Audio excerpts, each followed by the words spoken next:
Olá amigos, bem-vindos aos nossos encontros contábeis. Eu, professor Alves, a partir de hoje estou na sua caminhada para o seu objetivo, que é o IAGS-SAD. Teremos encontros semanais com materiais na descrição e vamos que não demora o concurso, né? A gente tem esse roteiro pela frente. Tópico 1, patrimônio, bens, direitos, obrigações, aspectos qualitativo e quantitativo do patrimônio, representação gráfica, situação líquida, equação básica e o patrimônio líquido. Então a gente vai separar por tópico e cada tópico conterá 1 a 3 aulas, dependendo da extensão, ok? Para este primeiro encontro, teremos 3 aulas, tópico 1, aula 1 a 3, onde a gente vai focar todos esses assuntos, ok? Aí contas, por exemplo, que está no tópico 2, ficará para a aula 4, combinado? Vamos em frente. Primeira coisa importante para começar os nossos trabalhos é entendermos alguns conceitos básicos de contabilidade. E também aonde se insere, que universo se insere a contabilidade no nosso dia a dia. E como devemos estudar para concurso, perfeito? Muito bem. Primeira coisa importante é entender que a contabilidade ela é influenciada pelos princípios contábeis, pela Lei 6404, que é a Lei das Sociedades Anônimas, e as normas brasileiras de contabilidade, técnica geral, além do CPC, Comitê de Pronunciamentos Contábeis. Então, como é que funciona? É uma parte mais burocrática, que foge do nosso objetivo, então vou ser bem rápido. O Comitê de Pronunciamento, é um organismo que contém alguns contadores, de alguns institutos, que elaboram pareceres técnicos sobre assuntos ligados à contabilidade, à vida econômica das empresas. E esses pronunciamentos viram normas brasileiras de contabilidade, que são editadas através de resoluções pelo Conselho Federal de Contabilidade, perfeito? Então é uma normativa importante. A Lei 6404 é a Lei das Sociedades Anônimas, é a lei maior da contabilidade, digamos assim, tá? E os princípios contábeis, que a gente vai habilitar aqui de pré-coque, seriam a essência da contabilidade, tá? Princípios contábeis é a essência da doutrina, está arraigado à própria existência da contabilidade. Vamos falar um pouquinho sobre eles daqui a pouco. Primeiro vamos conceituar a contabilidade. Primeira coisa importante, questão de concurso. Ela é uma ciência social que permite, através de suas técnicas, um controle permanente do patrimônio das empresas. Coloquei um asterisco. Por quê? Não só empresas. Qualquer pessoa física ou jurídica, onde houver patrimônio, a contabilidade vai estudar, registrar e controlar. Perfeito? Muito bem. Então, palavra-chave da definição é uma ciência social. Primeira coisa. Segundo, utiliza técnica. E que técnicas são essas? A gente vai ver mais à frente. Para um controle permanente, controle regular e permanente do patrimônio. A palavra-chave principal, então, é patrimônio. Sem patrimônio não há o que se falar em contabilidade. Portanto, o objeto da contabilidade é o patrimônio, que nada mais é do que o conjunto de bens, direitos e obrigações, que a gente verá ao longo dos nossos estudos. O objetivo da contabilidade, qual é? Prestar informações sobre este patrimônio. E onde vai se aplicar a contabilidade? Nas entidades econômico-administrativas. E o que seria isso, Alves? Entidade econômico-administrativa.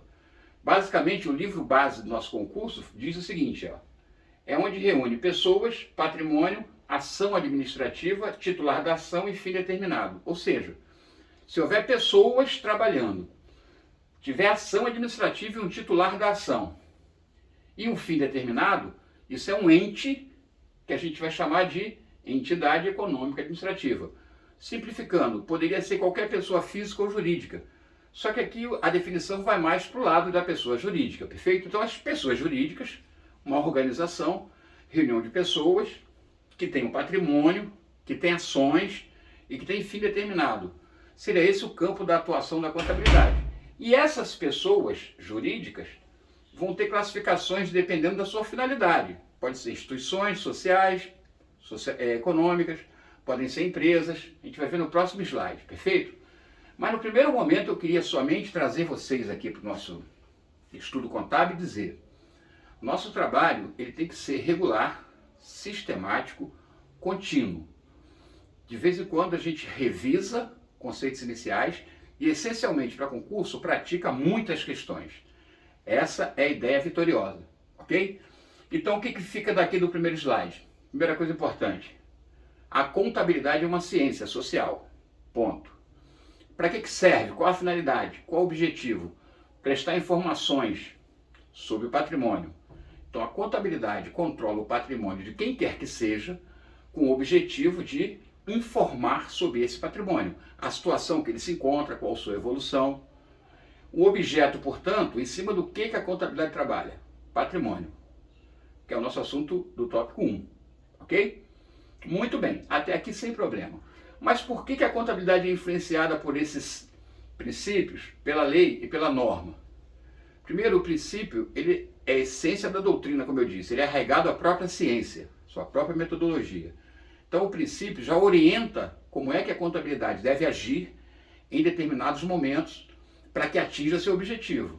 Nunca esquecendo, objetivo, prestar informações sobre o patrimônio. Em cima do quê? Do objeto ou patrimônio. Ok. Então, que princípios são esses tão importantes, que são a essência da doutrina? A gente apelidou de pré-coque. Assim, ó. Pré-coque. A gente vai falar um pouquinho de cada um, mas na verdade vai estar presente em todos os nossos estudos. Por quê? Em algum momento eu vou falar assim, a gente vai fazer desta forma, atendendo ao princípio tal. Ok? Então fique ligado. O primeiro deles é a prudência. O que diz o princípio da prudência? Essencialmente, como a gente está começando agora, a gente vai se ligar assim, ó. Não adianta a gente falar tecnicamente, vamos falar um pouquinho sem técnica e depois a gente vai conseguir juntar as informações mais tecnicamente. Prudência seria eu subestimar aquilo que eu tenho, em termos econômicos eu estou falando, recursos, né? O que eu tenho de recurso como pessoa jurídica ou pessoa física, eu vou subestimar. Vou sempre imaginar que eu tenho pouco. Se eu não posso determinar com certeza, eu sempre vou estimar que tenho menos do que realmente devo. Vou subestimar o que eu tenho. E por outro lado, eu vou superestimar aquilo que eu devo. Por quê? Porque se eu agir desta forma, eu estou sendo prudente. Se eu subestimo o que eu tenho, superestimo o que eu devo, o confronto é favorável, se for o contrário, concordam? Se eu tenho mais do que achava e devo menos do que eu devo, então eu tenho mais riqueza. Então, o princípio da prudência comanda isso, ó. Subestimar o quê? E superestimar o quê? Eu vou subestimar o que tenho, o que possuo. Que a gente vai ver que o que possuo são meus bens, né? E vai superestimar o que devo, ou seja, minhas obrigações. A gente vai ver daqui a pouco que a contabilidade convencionalmente chama tudo isso que eu possuo aqui, ó, de ativo. E chama tudo que eu devo de passivo. Mas por que é esse nome? É convenção, pessoal. Não é nada legal, não é essência de doutrina, é convenção. Convencionou-se de dizer tudo que eu possuo, né? Eu chamo de ativo. Tudo que eu devo, eu chamo de passivo. Beleza? Então, neste caso, este ativo eu vou sempre subestimar, sendo prudente, e este passivo eu vou sempre superestimar, sendo prudente. Então, em linhas gerais, tecnicamente, ele quer dizer o seguinte: eu tenho que subestimar o meu ativo e superestimar meu passivo. Para que, em não sendo verdade, sendo o contrário, eu só tenho o quê? Alegrias, concorda? Se eu subestimei o que eu tenho mais do que eu achava, ótimo. Se eu superestimei o que eu devo, na verdade devo menos do que eu achava, ótimo também. Esse é o princípio da prudência, tá? Aí, tecnicamente, o que se fala também a respeito? É entre várias alternativas que resulte menor PL, menor patrimônio líquido. O que significa? Entre várias alternativas válidas, eu vou sempre achar que o que sobra para mim líquido, né, o meu valor líquido patrimonial, é sempre menor. Ok? Como assim? Não entendi essa. É assim, eu tenho determinados valores, devo outros. Na diferença que eu tenho, eu chamo de patrimônio líquido, a gente vai ver daqui a pouco, outro conceito importante. Então, se eu tiver várias alternativas para registrar em termos contábeis, eu vou sempre escolher aquela que resulte, né, um valor líquido menor para mim. Daí por quê? Entre várias alternativas válidas, escolher a que resulte menor PL. Isso é usar o princípio da prudência, ser prudente em contabilidade. Beleza? Muito bem. Primeiro princípio. Segundo princípio, registro pelo valor original. Pelo valor original. Significa o seguinte, ó, eu vou registrar os valores contábeis, a gente vai ver que a contabilidade usa uma técnica de registrar tudo, eu vou registrar sempre pelo valor de entrada. Então, é simples esse princípio. Qual o valor que eu registro na minha contabilidade? O valor de entrada, que estiver na nota fiscal, o valor da época, original, o valor histórico da transação. Beleza? Esse é o princípio do registro pelo valor original. Tranquilo? Muito bem. Deixa eu abrir espaço para o próximo princípio aqui. Princípio da entidade. Esse aqui tem duas palavras-chave, ó. Autonomia patrimonial.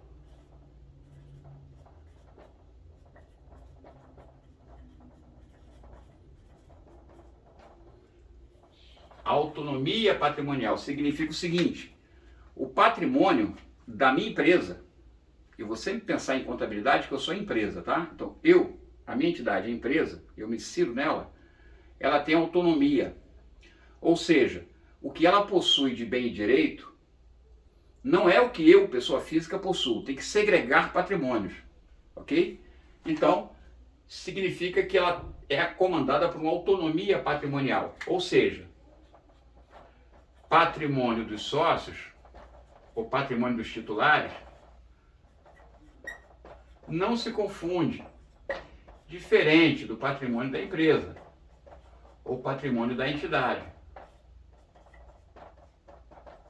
Tá? Então eu vou imaginar sempre assim: o princípio da entidade comanda aquilo que eu possuo de bens e direitos e obrigações minha como pessoa física, não se comunica com os bens, direitos e obrigações que possui a pessoa jurídica da qual eu sou o titular. Então é segregação de patrimônios, palavra-chave, né? O princípio da entidade segrega patrimônio. Patrimônio do sócio é um, patrimônio da empresa é outro. Não posso confundir. Não posso, por exemplo, pagar uma conta minha, pessoal, pessoa física, com o dinheiro do caixa da empresa. Eu feriria o princípio da entidade. Perfeito? É isso que comanda o princípio da entidade. O quarto princípio, continuidade. Esse é mais tranquilo. Continuidade. Essa é uma premissa de que o que comanda esse princípio? A entidade existirá para sempre, sem prazo determinado. Ou seja, tudo que eu realizo em termos econômicos, eu não tenho um momento que vá terminar. Eu penso em existir para sempre enquanto empresa. Então, o princípio da continuidade, ele assevera que a entidade, a empresa, não tem prazo certo. Porque se tiver prazo certo para funcionar, vai tornar o ativo e o passivo menos inteligíveis. Ou seja, vai afetar os ativos e passivos. Se eu tenho os recursos que eu só vou usar por um tempo, e eu tenho as obrigações delimitadas a um determinado lapso temporal, ou seja, eu não posso ter recursos para usar para sempre, nem posso ficar me endividando para sempre. Se tiver essa limitação, vai afetar o meu julgamento de ativos e passivos, ou seja, vai afetar o que eu tenho e o que eu devo. Então, por princípio, em outras palavras, naturalmente, qualquer empresa, quando é formada, é para existir para sempre. Por que isso? Pelo princípio da entidade. A entidade continuará a existir, não terá solução de continuidade. Isso é um princípio. Tá? Isso a gente vai ser muito importante quando a gente começar a estudar, por exemplo, né, as determinações legais, de colocar valores em circulante, não circulante, vão considerar prazo, vence no exercício seguinte, vence após o exercício seguinte. Tudo isso está relacionado ao princípio da entidade. Se ele não existisse, a empresa tivesse prazo certo, não teria sentido, concorda? Você diria, eu tenho coisas, eu tenho recursos que eu vou usar, vou me endividar por 2 anos, depois acabou. Então não precisa nem da contabilidade, concorda? Seria só um projeto rápido. A contabilidade não. Ela controla permanentemente o patrimônio das empresas ou entidades econômicas administrativas em tese, para sempre, né? Não há prazo determinado. Perfeito? Próximo princípio seria da oportunidade. Oportunidade. Oportunidade tem duas palavras-chave. Tempestividade e integridade. O que significa isso, Alves? É o seguinte, tempestividade e integridade quer dizer o seguinte, tempestividade, a contabilidade vai sempre fazer os seus registros, sempre vai fazer os seus controles de patrimônio de forma tempestiva, ou seja, no momento que tem que fazer. E integridade, na extensão correta, né? Tem que ser um registro íntegro, na extensão correta. Então eu não posso, por exemplo, registrar algo fora de tempo. Eu não posso registrar algo que já passou, que não traga benefício. Eu não posso registrar algo pela metade, parcialmente. Então, palavra-chave do princípio da oportunidade, grave-me isso. Tempestividade e integridade dos registros, ou seja, os registros contábeis têm que sempre ser íntegros, inteiros, na extensão correta. Beleza? Integridade e tempestividade. Então, íntegro, inteiro, extensão correta e tempestivo, no momento oportuno, no momento que deve realmente ser registrado. E por fim, não menos importante, o princípio da competência. Competência. Esse a gente vai falar várias vezes sobre ele. Vai ser um dos mais falados. Competência significa o seguinte. Nós vamos observar nas próximas aulas que a gente tem um patrimônio, a gente vai visualizar esse patrimônio, a gente vai entender como é que a contabilidade o controla, já no próximo slide, e que esse patrimônio vai sofrer variações. Ele vai ter, por exemplo, ingressos de valores que o aumentem e vai ter valores saindo dele, vão diminuí-lo. Essas variações patrimoniais têm que ser registradas de forma, utilizando o princípio da competência, ou seja, aquele acréscimo, que a gente vai chamar, alguns acréscimos do patrimônio vão ser as receitas, por exemplo, tem que ser registrada quando houver realmente a essência que a caracteriza, o seu fato gerador. Significa, eu vou lançar uma receita de serviços se eu prestar o serviço, ou quando eu prestar o serviço. Note bem, mesmo que eu não receba o valor em dinheiro. Então a ideia é essa, né? Em palavras simples. Só vou falar mais tecnicamente mais para frente. Primeiras aulas vão falar numa linguagem que a gente entenda. Eu prestei um serviço para João. Se eu prestei o serviço, já prestei.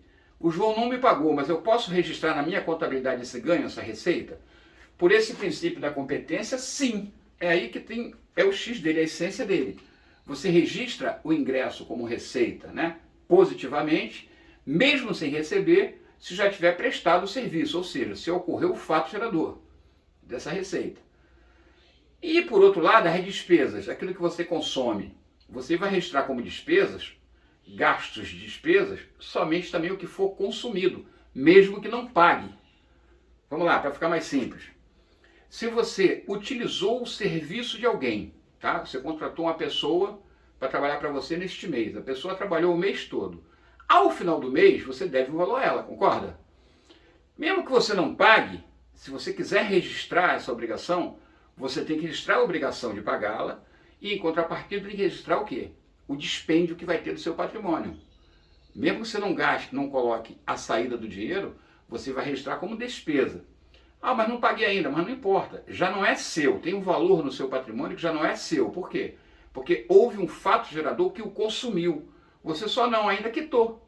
Então, em outras palavras, o princípio da competência comanda que você registre os ganhos com receitas ou os dispêndios com despesa quando ocorram seus respectivos fatos geradores, mesmo que não haja pagamento ou recebimento. Notaram? Então, uma receita será registrada como tal se houver o fato gerador correspondente. Por exemplo, receita de aluguéis. Qual o fato gerador? É um locatário ter morado no imóvel meu com contrato de aluguel. Passou um mês, já tenho a receita. Mesmo que ele não me pague, eu tenho a receita. Mas e aí? Não entrou o dinheiro, mas entrou o direito.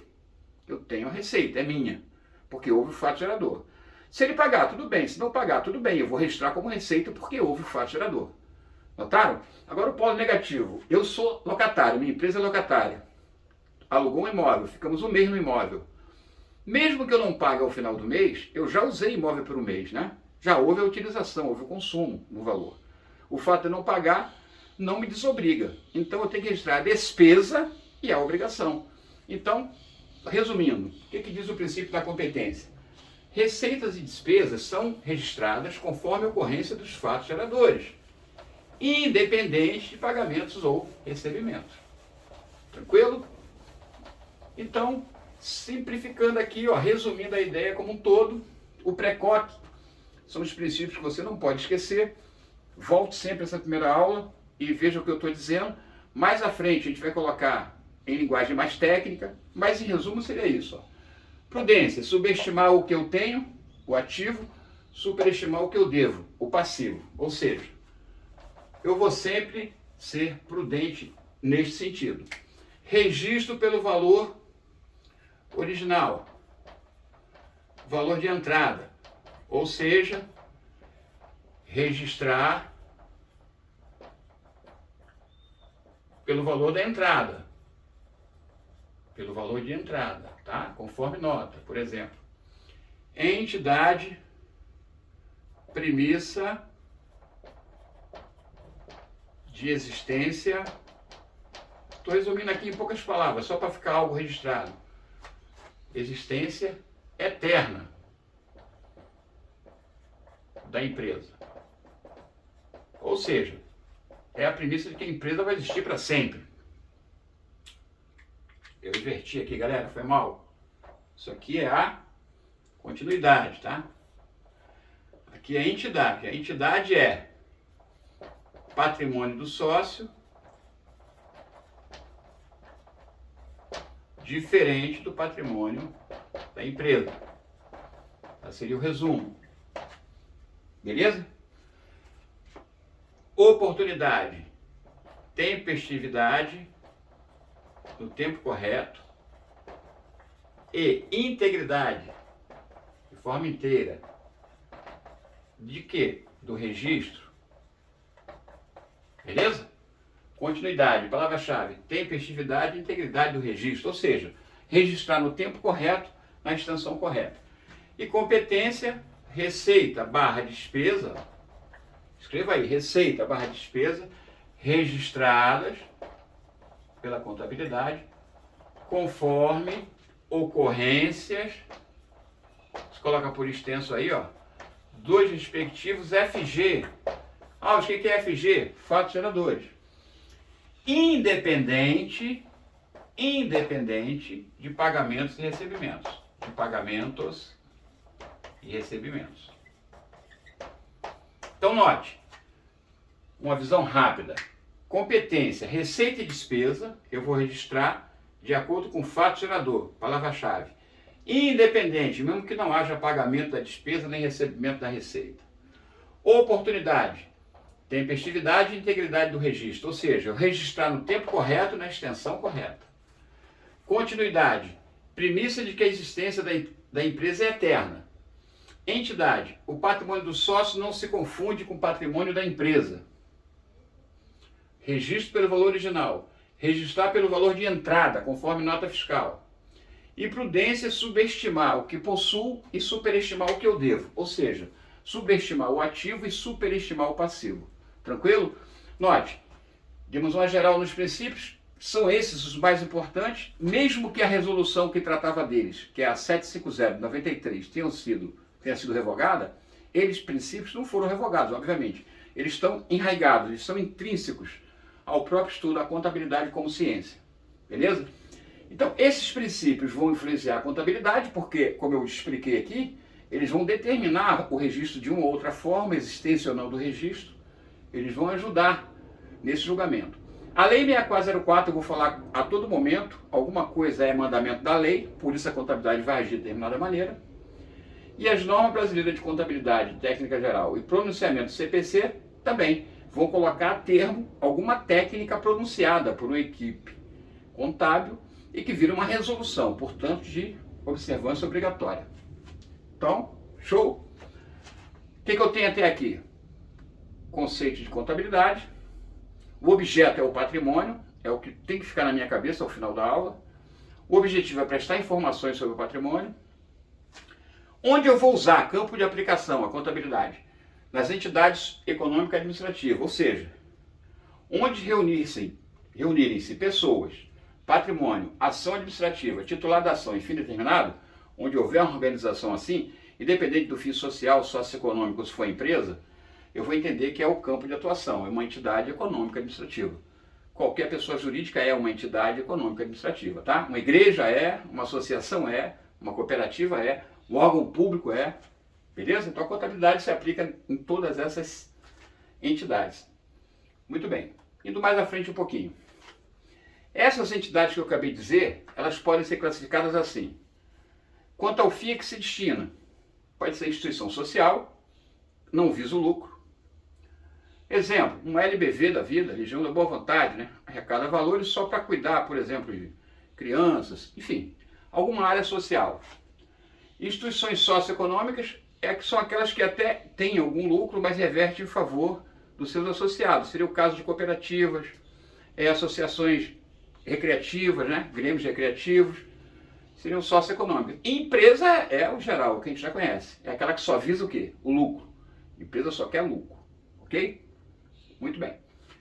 Para que a contabilidade consiga seu objetivo, que é prestar informações sobre o patrimônio, ela tem que controlar permanentemente o patrimônio, como nós vimos. Para isso ela usa suas técnicas. E quais são as técnicas? Escrituração, demonstrações contábeis, que é o que nós vamos estudar. Auditoria, nós não vamos estudar, é uma técnica também. E análise de balanço, é outra técnica também que não vamos estudar. Então vamos focar só em escriturar, que é registrar tudo, e demonstrar aquilo que escriturou. São as duas técnicas contábeis que a gente vai estar focado em aprender a partir de agora. Muito bem. A gestão na contabilidade é importante a gente separar o período de 12 meses. Por quê? Aí vamos lá. A Lei 6404 de 76, Lei das SA, como eu disse, né, determina que o exercício social contábil tem esse período, 1 ano ou 12 meses, tá? Exceto quando, abre uma exceção, na formação da empresa. Se você começa uma empresa, por exemplo, em agosto, e diz que quer que termine o exercício em dezembro, pode? Pode. Então o primeiro ano vai ter outubro, novembro, dezembro, vão ter 3 meses só. Aí depois todo dezembro vai encerrar, vai ser sempre 12 meses. Mas no primeiro ano de formação, teve um período menor. Então essa é a exceção, tá bom? A outra exceção é se houver falência, por exemplo. A empresa faliu, ela não vai esperar fechar o ciclo, né? Ela vai falir quando tiver que falir. Então, nesse último ano, ela terá o quê? Ela terá uma duração inferior a 12 meses. Então, são as duas exceções. Caso contrário, sempre o exercício social será de 12 meses, tá? Ou 1 ano. Vamos colocar aqui, colocar um desenho dessa ideia, que vai ajudar um pouco a gente enxergar o que eu estou dizendo.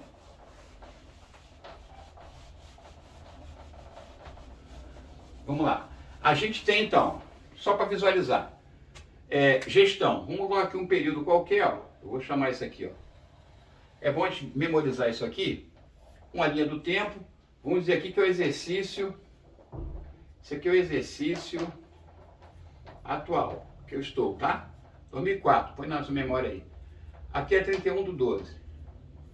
Alves, por que tem que acabar 31/12? Não. A contabilidade geral, a Lei 6404, ela só determina que seja 1 ano, 12 meses. Não precisa coincidir com o ano civil. Na contabilidade pública, que a gente vai estudar mais à frente, aí sim, o exercício social, que ele vai chamar de financeiro, a lei, vai dizer que coincide com o ano civil. Começa 1º de janeiro, termina 31 de dezembro, beleza? Contabilidade pública. Eu estou falando de geral. Na geral, não precisa coincidir com o ano civil, mas tem que ser também de 1 ano, tá? A duração é 1 ano. Então, teoricamente, pode começar quando quiser, vai durar 1 ano. E quem escolhe a data de término, ou seja, pode ser de janeiro a dezembro, coincidindo com o civil, pode ser de fevereiro a janeiro, a empresa escolhe, tá? Mas só para efeito didático, vamos imaginar que coincida. Esse é o exercício atual. Esse, então, por essa ótica, seria o exercício seguinte, ó. Exercício seguinte. Aqui, ao final do exercício, a empresa terá que elaborar as suas demonstrações. Alves, o que são demonstrações? A gente vai estudar. Demonstrações seriam extratos do patrimônio e dos resultados. É para demonstrar o que a empresa conseguiu nesse período, né? nesse exercício social? Ela teve lucro, teve prejuízo, né? Aumentou o patrimônio como um todo, diminuiu? Então, segundo a lei, é obrigatório que a empresa, ao final do exercício social, ela elabore as suas demonstrações contábeis. E são justamente essas demonstrações contábeis, né, que está aqui embaixo, são essas aqui, ó, elas que vão cumprir o objetivo da contabilidade, que é prestar informações sobre o patrimônio. Notaram? Então, fechou a ideia. A contabilidade vai usar técnica, principalmente que a gente vai estudar a escrituração, para fazer as demonstrações. De quanto tempo vai elaborar as demonstrações? Pelo menos no final do exercício, segundo a lei, tá? O exercício social, ou contábil, né, vai ser sempre período de 1 ano, exceto quando iniciar a empresa em período determinado pelo dono da empresa, pelos sócios, né? Ou na falência. Se falir também, a empresa não pode esperar fechar o exercício para falir, ela vai falir quando tiver que falir. Então a duração do exercício social será sempre 12 meses, exceto na formação, pode ter um período diverso, ou se houver falência. Fechamos essa ideia? Muito bem. E para finalizar esse bloco, vamos falar do famigerado ciclo ou rotina contábil, tá? Para você entender, como eu mostrei aqui, ó, a gente vai diariamente registrando tudo o que acontece na empresa. Todos os fatos contábeis, fatos econômicos, mexeu com o patrimônio, eu vou registrando o exercício todo, tá? Quando chegar ao final, eu elaboro as demonstrações. Essa é a ideia. Aqui seriam as demonstrações elaboradas. Para chegar na demonstração, eu tenho que passar por esse ciclo. Tá? A gente vai falar disso durante todas as aulas, a gente vai lembrar um pouquinho onde é que nós estamos. Para que eu elabore, primeiro tem que acontecer os fatos administrativos ou contábeis, tá? Ocorreu o fato administrativo. Eu vou consultar um plano de contas que eu vou estudar. O que é um plano de contas? A gente vai ver. São um elenco de contas que eu vou escolher para registrar o que eu quero. Depois que o fato ocorre, eu escolhi a conta aqui, eu registro no diário, que é um livro obrigatório, a gente vai ler. Diariamente vou registrar o que acontece. Depois que eu registrar nesse livro diário, eu transcrevo para um outro livro chamado Razão. Esse livro chamado Razão, a função dele é pegar o que está aqui e individualizar. Por exemplo, se o registro diz respeito a dinheiro, né, entrou dinheiro, eu tenho que separar aqui, no Razão, mostrando o dinheiro, e numa outra conta mostrando qual foi a origem, de onde veio. Por exemplo, se foi do empréstimo a pagar. Então o diário registra tudo, o Razão controla individualmente. Depois do Razão, existe um balancete que a gente vai ver, que é uma relação de tudo que foi escriturado. Tem ajustes que a gente vai ver, são mandamentos aqui, por exemplo, do regime de competência, regime de competência que é consequente do princípio da competência. Ou então ajustes legais também, como depreciação, perda de valor, né, de bens materiais. São vários tipos de ajustes. Vou fazer. Vou apurar o resultado. O que é o resultado? Ver tudo que eu ganhei, toda a receita, tudo que eu perdi, minha despesa, confrontar e saber se houve lucro ou prejuízo. Apurei o resultado, destino, né, ou seja, para o governo, para os sócios, e elaboro as demonstrações. E começa tudo novamente. Beleza? Fato ocorre, plano de conta, diário, razão, balancete. Faço ajuste, apuro o resultado, destino, demonstro, começa de novo. Cada ciclo desse se corresponderia a um exercício social. Tranquilo? E é isso, pessoal. Normalmente, como é que isso cai em concurso? Observe, ao final da aula, né, cada aula, essa aula normalmente dura 3, 4 horas. Nossa aqui é limitada a 30 minutos, então é bem rápido. E tem questões. E eu sempre que for pequena aula, eu senti que dá tempo, a gente faz todas as questões. Normalmente não vai dar tempo, a gente faz uma ou duas e o restante está no material, na descrição do vídeo. Tem todo o material que nós falamos aqui, tudo isso está lá no material e bastante questões, né? Pelo menos 10 questões cada bloco. E as questões vão estar com gabarito. Beleza? Vamos lá então. Essa primeira aqui, ó. Com relação ao conceito, objeto, campo de atuação, finalidade da informação contábil e usuários, dadas afirmativas, aí vamos lá. A contabilidade é uma ciência social? Correto. Tem como objeto o patrimônio? Sim. Constituído pelo conjunto de bens, direitos e obrigações próprios de determinada entidade? Sim. Tudo certinho, concordo? Contabilidade é uma ciência social, vimos isso. O objeto dela é o patrimônio, beleza. E esse patrimônio é o conjunto de bens, direitos e obrigações? Verdade. Então a 1 está fechada, correto. 2. A contabilidade deve ser delimitada pelo atributo quantitativo do patrimônio líquido. tendo em vista ser uma ciência cujo campo de abrangência é definido pelo seu objeto. Vamos lá, a gente não comentou aqui, vamos interpretar o que ele está dizendo e vamos dar alguma informação a mais que está no material. A contabilidade deve ser delimitada pelo atributo quantitativo, ou seja, só quantidade, não tem a ver com a qualidade do patrimônio, está falando só da quantidade, não. A contabilidade, ela vai registrar o patrimônio no aspecto da quantidade e da qualidade também, ou seja, eu vou dizer quanto é o patrimônio de que ele é formado. O patrimônio é 1 milhão, mas tem tanto em dinheiro, tanto em imóveis, tanto em veículo, tanto em terreno. Tem um aspecto qualitativo também, tá? E outro, ele fala do patrimônio líquido. Não é patrimônio líquido, seria só patrimônio. Para estar menos errado, né? Porque o patrimônio líquido é o valor que sobra, ou seja, é tudo que eu possuo de patrimônio menos o que eu devo, só para o patrimônio líquido. Então já está errado por isso também. E a abrangência é definida pelo seu campo, pelo seu objeto. Ele fala, a ciência cujo campo de abrangência é definido pelo objeto. Não.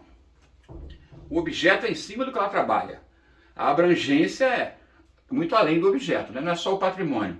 É o patrimônio de qualquer tipo de entidade, como nós vimos. Essa 2 está fora. 3.